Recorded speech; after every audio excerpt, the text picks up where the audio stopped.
Durante la primera parte hemos visto cómo teníamos un caso de control de convencionalidad efectuado por la Corte Interamericana, es decir, hecho por la propia Corte Interamericana en sede internacional, es decir, en su propia sede, un control heterónomo, externo, internacional, hecho por lo que habían realizado los agentes estatales argentinos. Y hemos visto cómo las particularidades que tenían, porque en definitiva los dos procesos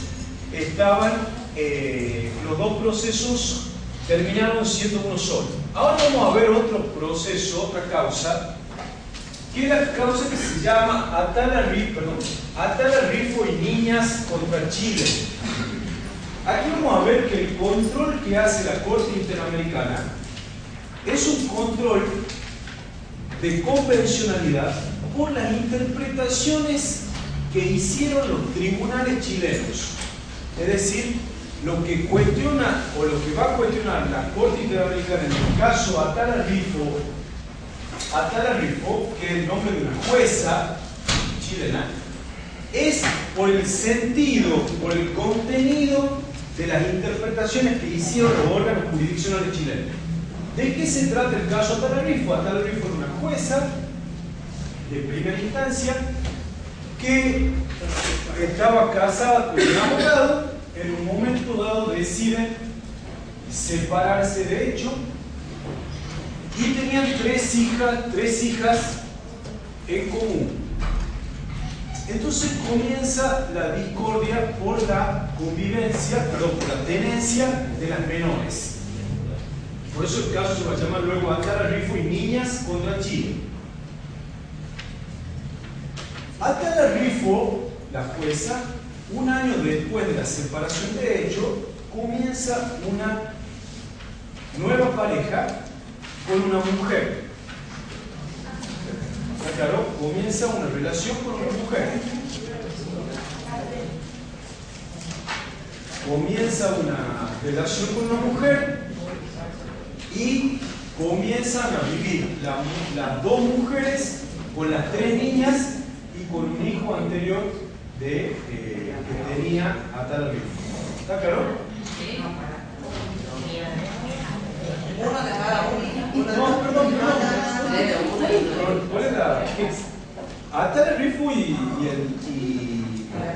Allendez, que eran, tenían tres hijas, pero a su vez Atala Rifo tenía un hijo anterior. Se separan de hecho, ella queda con las tres niñas y con el hijo de la historia anterior y comienza a convivir con una mujer. ¿Está claro? Bien. Allendez, Ricardo Jaime López Allendez, el ex marido de Atala Rifo, cuando se produce la separación con esta jueza, comienza un proceso en un juzgado de familia y comienza la disputa por la tenencia de las menores. Entonces él plantea una demanda y en esa demanda dice que sus hijas tienen derecho, escuchen, sus hijas tienen derecho a una convivencia sana, justa y normal. Primera palabra que va a generar problemas luego en la Corte Interamericana. Las niñas necesitan una familia normal, dice él. Y dicen que las niñas, como consecuencia de la relación que su madre tiene con otra mujer, están expuestas a enfermedades como herpes y sida. ¿En qué año eso? 2002. 2002. No le estoy jodiendo. Los chilenos en todo caso. Es una forma de decir doctor de la doctora. Bueno, corre el traslado de la demanda. Y Atala Rifo contesta que ella tiene derecho a la identidad en el marco del Pacto de San José y tiene derecho a una identidad homosexual incluso, y que se pueden deslindar fácilmente su función y rol como madre y su opción sexual como mujer, y que una cosa es independiente de otro. Y ella dice que la legislación chilena no contempla como causa de inhabilitación parental el tener una opción sexual distinta de lo que él decía el marido o el ex marido del derecho de las niñas a crecer en una familia sana y normal. Miren, lo interesante que tiene este caso es que vamos a comenzar a ver que si en una primera etapa la Corte Interamericana trató sobre todo lo que tenía que ver con el ajuste de cuentas de los países del sistema interamericano como consecuencia de las dictaduras militares, ahora en esta segunda etapa ya están llegando a la Corte Interamericana otras cuestiones de derecho, como el tema de las definiciones de familia. Ha llegado un caso, por ejemplo, contra Costa Rica sobre el tema de la fecundación in vitro. O sea que ahora estamos yendo, la Corte Interamericana ya está comenzando a tratar, puesto el ajuste ya respecto a lo que pasó en los 80, en los 70 y en los 80 en los países de América Latina. Ahora, lo interesante es que la jurisprudencia de la Corte ya va en la dirección de estos otros temas interesantes que también la Corte Europea lo está tratando. Bueno, ya saben lo que dijo el ex marido, lo que contesta Tala-Rifo. Entonces resuelve un juzgado de Villarrica, y aunque usted no lo crea, doctora Olmi, le concede la guarda provisional al padre, diciendo que a Tala-Rifo alteró la normalidad de la rutina familiar. Otra vez la palabra normalidad de la rutina familiar. Y el juez entiende que los argumentos desplegados por el padre eran más favorables al interés superior de las niñas y que cobraban gran importancia en el contexto de una sociedad heterosexual y tradicional. Escuchen: normalidad de la rutina familiar, el interés superior del niño en conexión con un contexto de una sociedad heterosexual y tradicional. ¿Aclaró? Esos son los argumentos del juez. Juez. El juzgado de menores, sí. El juzgado, sí, el juzgado, perdón, el juzgado de menores. Perdón, se llama el juzgado de menores de Villarrica, no sé la organización interna. Escuchen. Ella lo recusa al juez. Lo recusa al juez porque entiende que ha incurrido en prejuzgamiento, porque era una medida cautelar, que había incurrido en prejuzgamiento al optar por un determinado ya en la cautelar, anticipando el fondo, pidiéndose por un modelo de sociedad determinado que era la heterosexual. Se inhibe el juez, lo reemplaza una jueza subrogante. Juez.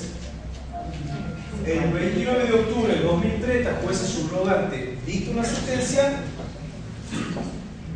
concediéndole la guarda a la madre y diciendo que la orientación sexual de la demandada no representaba un impedimento para desarrollar una maternidad responsable. ¿Está claro? Bueno, Allende recurrió la sentencia, fue una cámara de apelaciones de Temuco. El problema es que por la trascendencia que había tomado la causa mediáticamente, le inician también de forma paralela a Tala-Rifo, haciendo uso de la atribución de superintendencia que tenía esta cámara. No un proceso de destitución, pero sí lo que sería un equivalente a un sumario.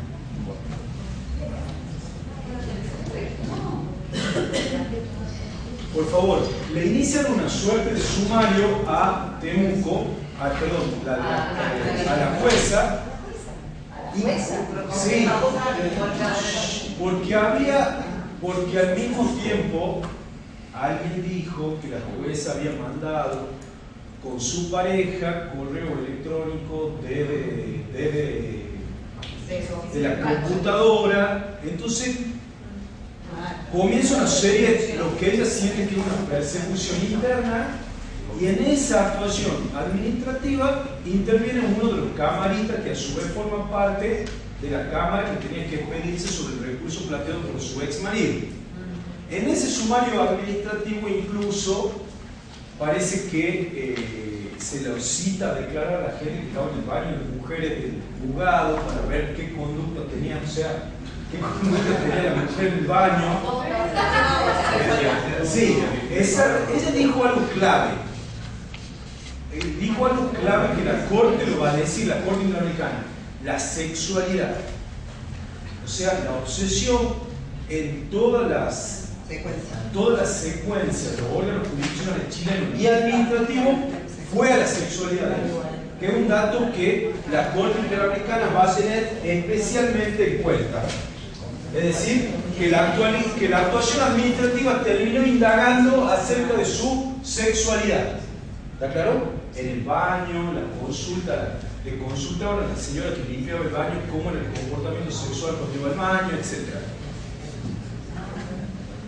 Bien, la Corte de Apelaciones de Temuco termina ratificando la resolución de la jueza subrogante de primera instancia. Escuchen, la Corte termina ratificando la resolución de primera instancia, motivo por el cual plantea un recurso.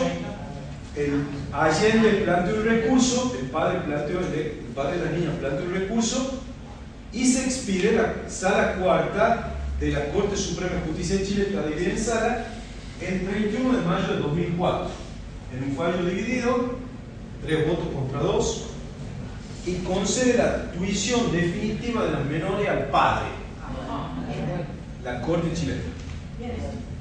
La mayoría de la Corte chilena tiene en cuenta 4 elementos. Primero, interés superior del niño, que está por encima de las consideraciones de los progenitores, y dice, especialmente al iniciar una convivencia con su pareja homosexual, vuelve a repetir eso en la Corte chilena. Segundo, el deterioro experimentado por las menores en el entorno social, familiar y educativo en el que se desenvolvían al convivir en el hogar con su pareja homosexual, otra vez, lo que podría convertir a las niñas en objeto de discriminación social. 3. La confusión de roles sexuales a que estaban expuestas las menores. 4.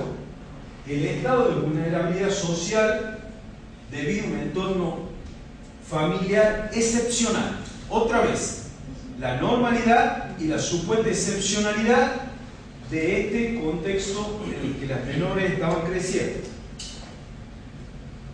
diferenciando significativamente desde sus compañeros de colegio, lo que afectaba su derecho preferente a desarrollarse en el seno de una familia estructurada normalmente, dice otra vez, el derecho de las niñas a desarrollarse en el seno de una familia estructurada normalmente y apreciada en el medio social según el modelo tradicional que le es propio.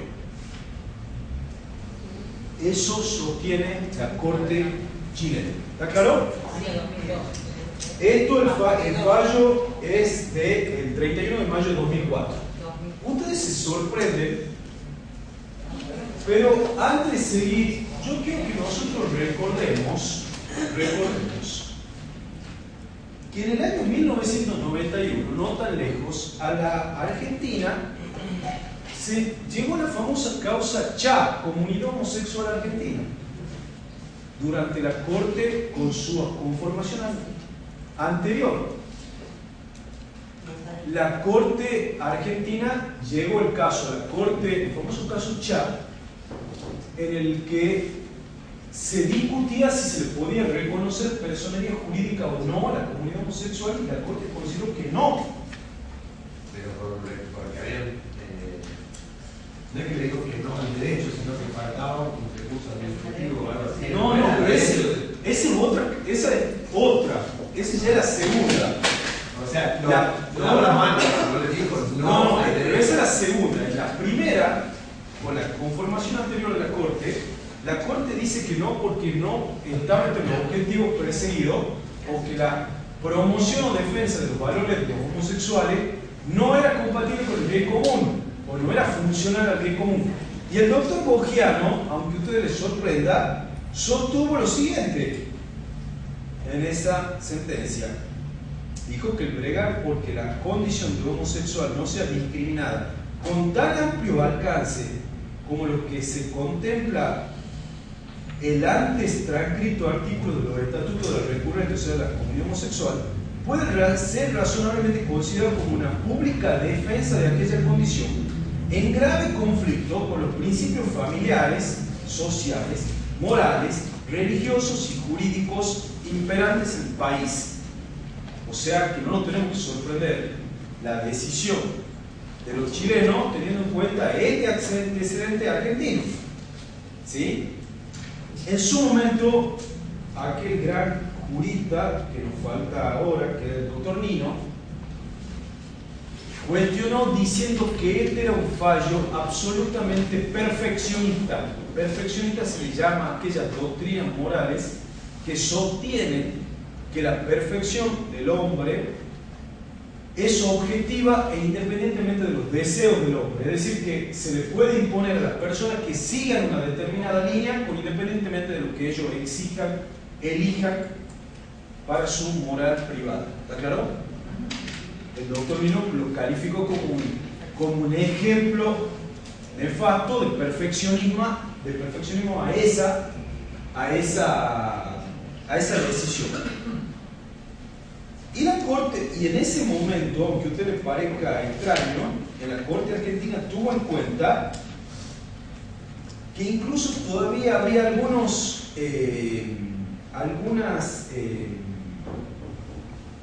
dictámenes de algunos médicos que consideraban en ese entonces a la homosexualidad como una normalidad, como una enfermedad. La Corte Interamericana va a tener en cuenta que la Corte chilena tenía, cuando resolvió, que contaba con informes de la Organización Panamericana de la Salud, del Departamento de Psicología de la Universidad de Chile y de la Facultad de Educación de la Pontificia Universidad Católica de Chile, según las cuales la homosexualidad es una conducta normal y no es manifestación de ninguna patología. ¿Está claro? La Corte Interamericana va a tener en cuenta también esos antecedentes. ¿Está claro? Bueno, frente a esto, doña Tana Rifo, es decir, vemos que acá se da el caso de que ya hay agotamiento de la vista, está agotada con el fallo de la Corte, entonces ella plantea el caso internacional.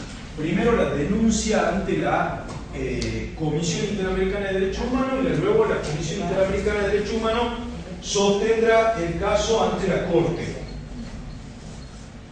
Allí sostiene ella que la orientación sexual y la identidad de género de las personas son categorías protegidas por la Convención y que se busca, digamos, con estas apelaciones a las supuestas tradiciones, a los supuestos criterios de la mayoría de la sociedad, lo único que se hace es reproducir el status quo que es discriminador. ¿Sí? Entonces, ella ataca, digamos, que la sentencia de la Corte de Chile, en definitiva, lejos de reconocer ese derecho a la identidad y a ser diferente que puede tener una persona, está, por el contrario, como ese fallo de la Corte Argentina ponía énfasis en los valores dominantes. Y los valores dominantes, incluso a costa del sacrificio de las opciones que podían tener otros grupos que no coincidían con esos valores dominantes. Ayer hablamos de la teoría del coto vedado, que sostienen algunos filósofos del derecho. Garzón, Valdés, lo sostiene también Ferraioli, coto vedado. Hay derechos fundamentales que no están a disposición, no son disponibles, no están a disposición de la mayoría, no están a disposición de los estados, están fuera del negocio jurídico. ¿Está claro? Algunos dicen que es una nueva forma de yo naturalismo, pero no me meto en la discusión de qué significan en el plano filosófico, pero algunos dicen, eso está cerrado, puerto cerrado, pero eso no se puede. Bueno,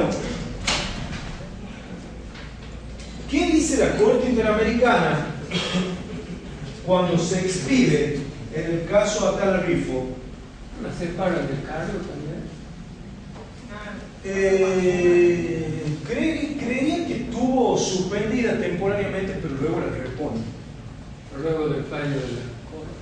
Sí, de la Corte Interamericana. Bueno, ¿qué dice la Corte Interamericana cuando se pide sobre el fondo de la cuestión?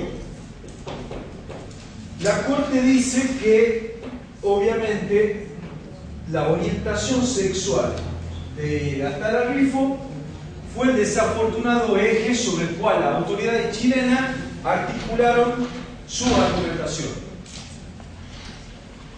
El interés superior del niño no puede ser utilizado para amparar la discriminación en contra de la madre o del padre por la orientación sexual de cualquiera de ellos.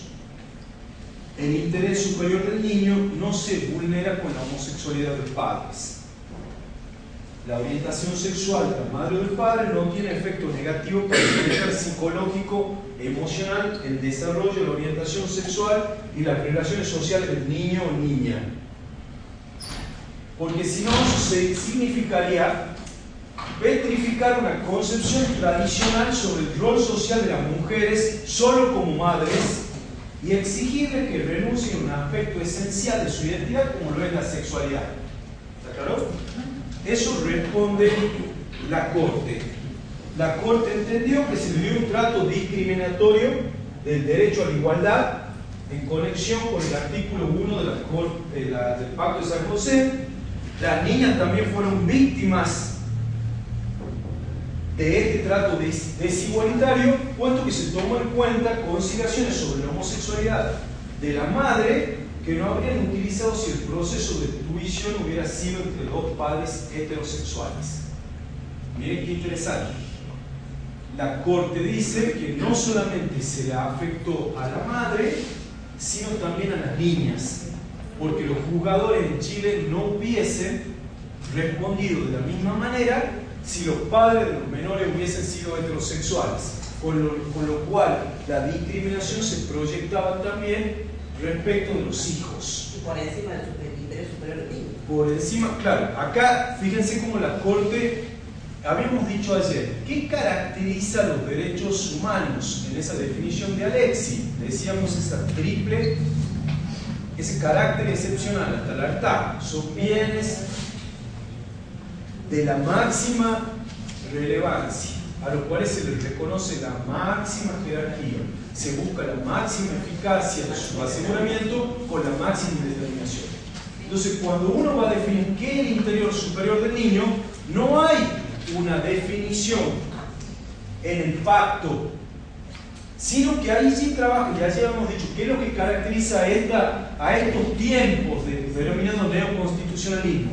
Caracteriza también una jurisprudencia basada no tanto en la búsqueda de la subsunción como hacía el viejo juez que quería Montequier, la boca de la ley, sino se trabaja con la ponderación, entendida como un método por el cual el juez tiene que sopesar valores. ¿Sí? Entonces, esos principios, esos valores hay que ver cómo se los articula en el caso concreto. Fíjense cómo lo que entendió la Corte chilena, que era el interés superior del niño, es diferente de lo que entiende la Corte Interamericana, que es el interés superior del niño. ¿Está claro? Como base. Entonces, ¿qué se afecta? ¿Qué se afecta? ¿O qué entiende la Corte que se afecta? Escuchen, ¿qué entiende la Corte que se afecta del pacto? Derecho a la dignidad, derecho a la igualdad. ¿Qué más? Derecho a la intimidad.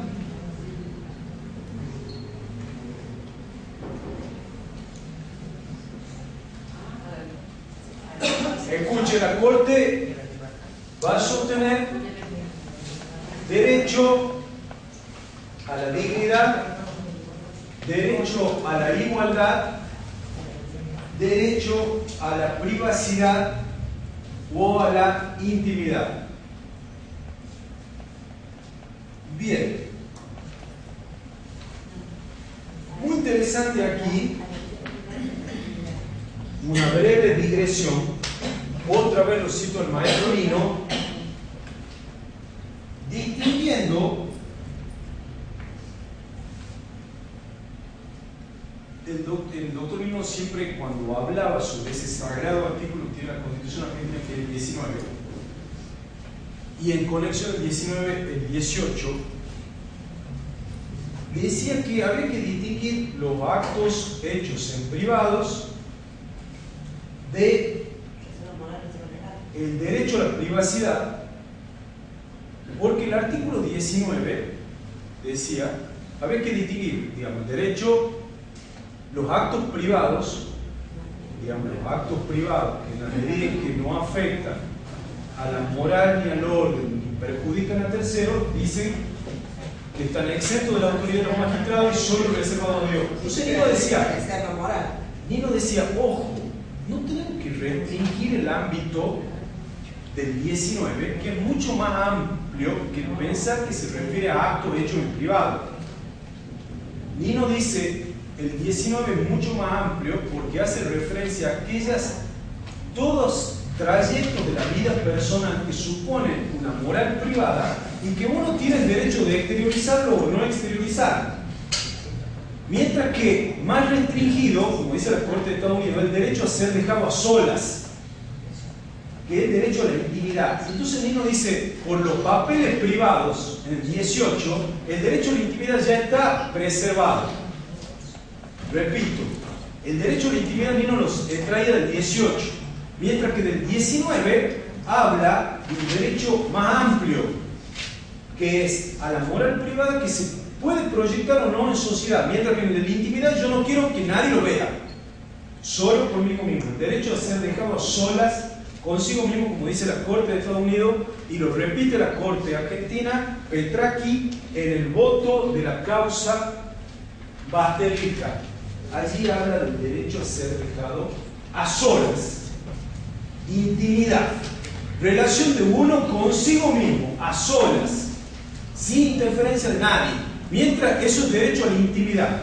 Mientras que el derecho de los actos que tiene que ver con los actos privados es más amplio, y es ahí está el 19, por oposición a la moral pública, si es la moral pública, y es una reserva mucho más amplia en el sentido que yo con eso expreso mi sexualidad, si la quiero mostrar o no, el pelo, como lo uso, etc. Es mucho más amplio, ¿está claro? Hechos privados, así es, hechos privados que pueden tener trascendencia pública si yo decido que lo tenga. Si no lo decido, queda en mi intimidad, que en el 18. ¿Quedó claro? La crítica es que la Corte Interamericana no hace una buena disquisición entre moral privada y la intimidad. No importa, la aclaración la hacemos con este aporte de Nino que yo les decía. Bien. La Corte considera entonces que al tener en cuenta la sexualidad termina penetrando en la intimidad de la mujer, como lo demuestra el hecho que revisaron hasta su correspondencia electrónica. ¿Está claro? Bien.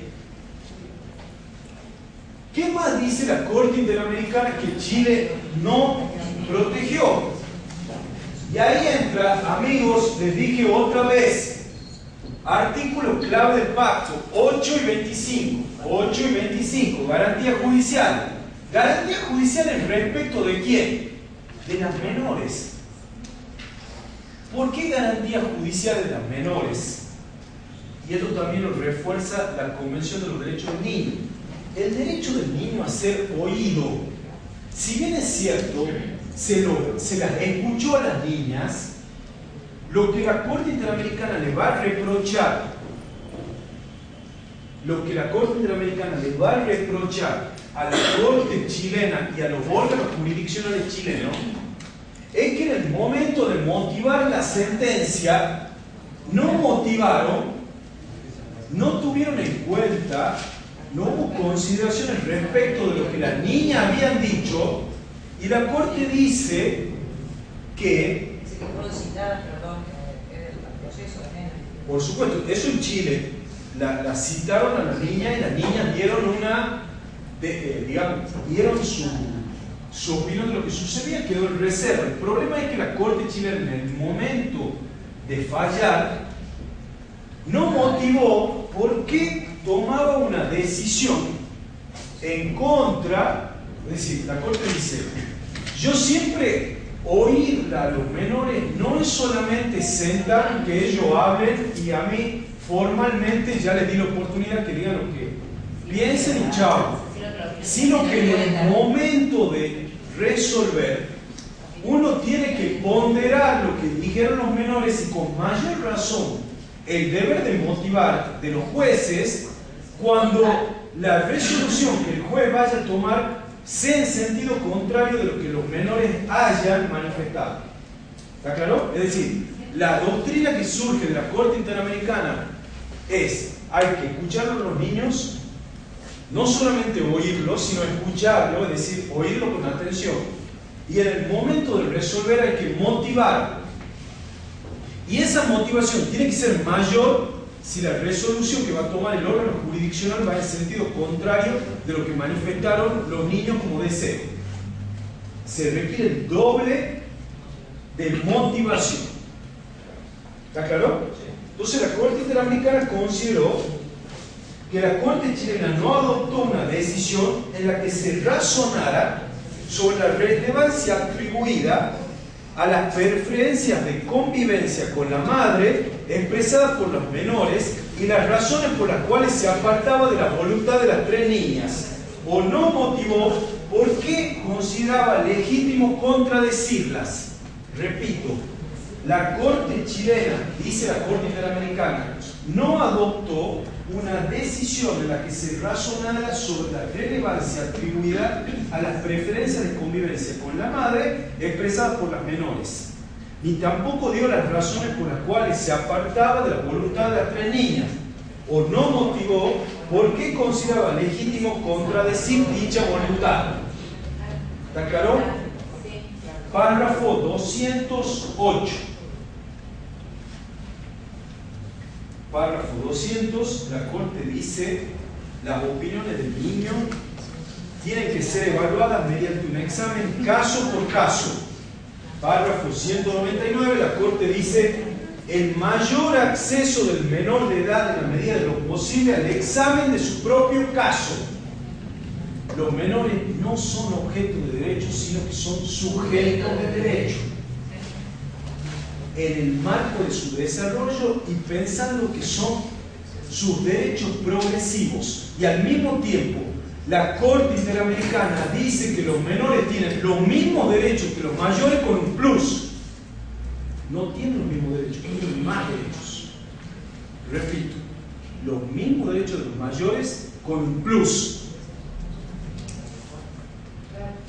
Y eso significa que son seres humanos en proceso de desarrollo, en evolución, y como tal son sus derechos, lo dice la Corte Interamericana. ¿Está claro? Hasta acá no tenemos, digamos, ¿qué se puede decir? ¿Alguien puede aportar? El fallo es de 2011. 2011. A ver, por aquí lo tengo. Perdón, 2012. Es de 2012. Ya te digo la fecha exacta. 2012 es el fallo. Perdón, es de febrero de 2012, me parece. No, después de mayo. Bueno. No, bueno, pero eso es la Corte chilena. En 2002, el fallo de la Corte 2012, febrero de 2012. ¿Antes de qué?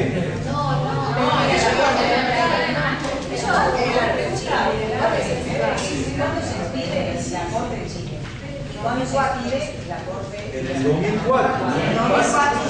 2004. Lo que pasa, escuchen amigos, lo que ocurre es que hemos dicho que no, que agotada la vía interna, comienza toda la fase extrajudicial. O sea, ustedes seguramente están pensando, che, mucho tiempo, porque ayer me dijiste que era 18 meses. Pero hemos dicho que 18 meses desde el momento en el que el caso se agota la etapa extrajudicial. Hemos dicho que la Comisión Interamericana lo primero que hace es buscar el acuerdo. No, yo creo que la pregunta va más allá de lo procesal legal, va del sentido práctico, digamos. ¿Qué tiempo pasó desde han sido desde la mayo de la Corte de Chile hasta la verdadera satisfacción de esta romana que se acabó a su derecho? Claro, de la manera. Bueno, pero el fallo es de 2012, dice 2012. 8 años. 24 de febrero, sí,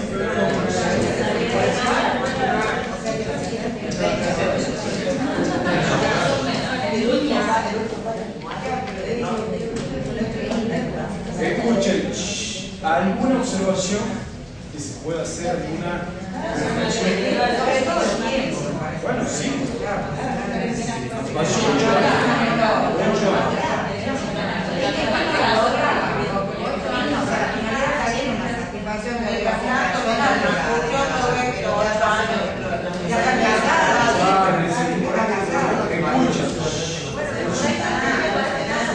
Ahí está, amigos, escuchen, por favor. ¿Y con los de qué edad tenían las chicas? Había una de 8, había otra de 11. Claro, 8 años después era Pero escuchen, amigos, lo que les quiero decir es, la Corte Interamericana, digamos, sí es verdad, la Corte Interamericana le interesa el caso concreto. Acá lo importante que tiene todo hasta el cansancio, hay que decirlo, es que la Corte está actuando como un tribunal supranacional que está levantando estándares y planteando jalones hacia el futuro. Por supuesto, hay dos frecuencias en las que tenemos que leer esto. La frecuencia del caso concreto con las lesiones irreparables que puede tener para un niño esta situación que llega 8 años después. Pero lo que tenemos que ver es que ya se lo dejó al estándar planteado y eso ya sirve hacia adelante. La Corte lo que está haciendo es labrando una jurisprudencia que va en ese sentido. Amigos, hay 260 sentencias recién. Desde 1987, es decir, es un trabajo que se está armando, digamos, y es un trabajo progresivo. O sea, el motivo de esta charla es porque la Corte Interamericana dijo también, yo ayer olvidé de decirle que hay un caso que se llama, lo cité, contra México, Cabrera García, Montiel Flores versus México, donde la Corte Interamericana da la mejor en el voto de Ferrer MacGregor. Yo se los voy a mandar al fallo, no se preocupen, donde da la mejor definición doctrinaria de qué es el control de convencionalidad y está muy bien definido. Ahora bien, allí dice la Corte Interamericana que los poderes judiciales de todos los países que forman parte del sistema tienen que comenzar a hacer capacitación sobre control de convencionalidad y tienen que hacer capacitación para que vaya la jurisprudencia de la Corte Interamericana vaya sedimentando para esto que está diciendo ella. Amén del caso, ya sabemos que hay atar rifo. O sea, lo importante que ya sabemos es que ya hay atar rifo. Y ya hay atar rifo no solamente para Chile, sino para todos. Entonces no se puede regresar después de lo que la Corte dijo en atar rifo. No, pero sabes que se advierte al menos con el penal, se advierte ahora un poco más de agilidad en la Corte Federal, porque nosotros teníamos casos que estaban hace años, 2005, con sentencias, cumpliendo condenas, inclusive con beneficios penitenciarios, y la Corte nos bajó gracias justamente la carta de la Corte. Ese es el objetivo. La Corte Interamericana es como un Pac-Man, amigos, es como un Pac-Man que está allí. Y en el momento en el que ese Pac-Man se activa, termina produciendo esta movilización. Ese es el objetivo. Es el objetivo que se produzca esta movilización. y que todos comencemos a estudiar estos estándares para aplicarlos. Por menos que sí, del año pasado, exactamente. Bueno, amigos, hasta aquí no tenemos problemas ni discusiones, ¿sí?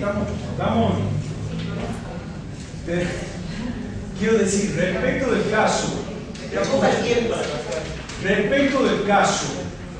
no tenemos discusiones, creo, de cuáles son los derechos que han sido vulnerados. ¿Está claro? La disidencia de la Corte de Chile, Sí. ¿planteó esto? Pero de la parte disidente. Ahora vamos a eso. Hasta acá estamos de acuerdo. Hasta acá están de acuerdo. Escuchen, hasta aquí. Por favor, hasta aquí es lo que la mayoría, es lo que toda la Corte Interamericana con sus 7 miembros dice. Estamos de acuerdo con el caso de Chile, pasó esto. Se vulneró el derecho a la intimidad, se vulneró el derecho a la igualdad, se vulneró las garantías judiciales del niño, se vulneró el derecho a la dignidad de ella. ¿Está claro? No hay discusión. ¿A dónde viene la discusión que se plantea ahora? Que de los 7 jueces, 6 sostienen que además a Chile habría que condenarlo porque Chile, dice la mayoría, ha vulnerado también el artículo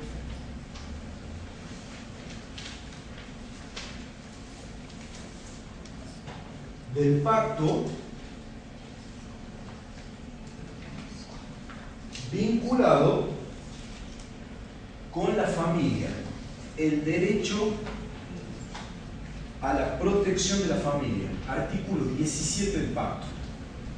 La mayoría dice que todas las argumentaciones que han dado los órganos jurisdiccionales que intervinieron en Chile al poner tanto énfasis en un modelo de familia tradicional, heterosexual, al poner tanto énfasis en el eje binario, normalidad, excepcionalidad, ha vulnerado la familia, el ámbito familiar que conformaban a Atala Rifo, su pareja mujer, sus 3 hijas y el hijo que él tenía de su matrimonio anterior. ¿Está claro? Eso dice el voto de la mayoría. Avanza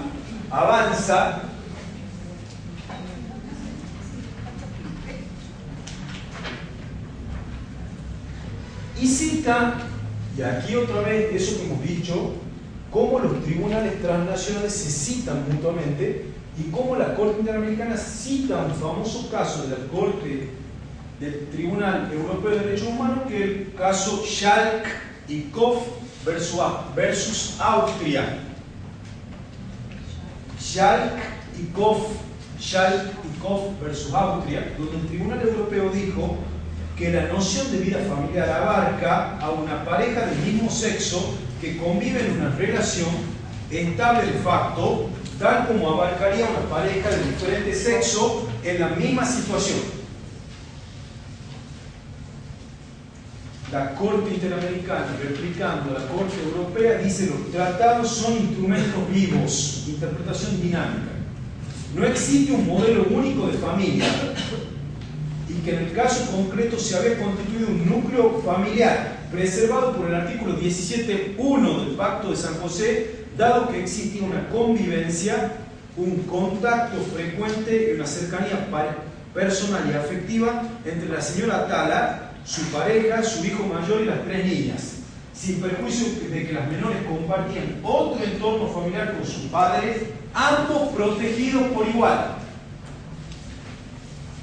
Es decir, la Corte Interamericana dice que las niñas formaban parte de 2 contextos familiares: el que tenían con el padre, heterosexual tradicional y el que compartía con la madre y la pareja de su madre y el hijo de la pareja anterior que tenía la madre, y que era otro contexto familiar. Y ambos contextos familiares merecían la misma protección, la misma respeto y protección por parte de los órganos jurisdiccionales. ¿Está claro? Y la Corte dice aquí algo que tiene suma relevancia. Suma relevancia por lo que dijo ella. A veces, en una frecuencia, la frecuencia estructural, la frecuencia del sistema visto como una arquitectura, el sistema visto con los jalones y el sistema visto por los jalones que se van construyendo, la Corte dice, a modo de advertencia, párrafo 175 del voto de la mayoría: la imposición de un concepto único de familia debe analizarse no solo como una posible injerencia arbitraria contra la vida privada, según el artículo 11.2 de la Convención Americana, sino también por el impacto que puede ello tener en un núcleo familiar a la luz del artículo 17.1 de dicha convención. Repito, la imposición de un concepto único de familia debe analizarse no solo como una posible injerencia arbitraria contra la vida privada, en los términos del 11.2 de la Convención, sino también por el impacto que ello puede tener en el núcleo familiar, a la luz del 17.1. O sea que la mayoría dice, además de todo eso, se ha vulnerado la protección a la familia que el Estado Nacional, en los términos del pacto del artículo 17, debe darle a la familia. Es que el curso es como que había una imposición de un concepto de familia, porque lo que critica y todo de la Corte es que no estaba avalado en ningún estudio médico, y además hacía como un futurismo en el que iban a tener una penalización social cuando eso no estaba aprobado por ningún estudio, no había ninguna estadística, no había nada que hiciera presumir que eso iba a ser de esa manera. Hacía nada más que un preconcepto que tenía. Perfecto, correcto. El interés superior del niño se mide en el caso concreto. Se pondera en el caso concreto. Otra vez, amigos, miren todo lo que dijimos ayer. Máxima indeterminación, interés superior del niño, lo pondera en el caso concreto. La ponderación como instrumento para sopesar cuando trabajo con principio y valor. Lo que está diciendo la doctora aquí, que es de suma importancia, decir, la Corte chilena no acreditó que había una relación directa entre la homosexualidad de la madre y el eventual perjuicio real que eso generaba. Entonces no puedo decir que bajo el paraguas del interés superior del niño imponen un modelo único de familia. Entonces el voto de la mayoría de la Corte dice, ojo con los perfeccionistas, ojo con los que imponen modelos con independencia de las opciones de deseo personales. ¿Sí? Bien. Todo es progresivo. Todo es absolutamente progresivo. Bueno. No habría una contradicción en lo que dice. Hay que defender los dos modelos de familia. Hay una contradicción. Escuchen. El doctor acá está planteando algo que lo dejo ahora, lo vemos en un minuto. Lo que está diciendo el doctor está anticipando el voto en disidencia. Eso es lo que dice el voto en... Digamos, escuchen.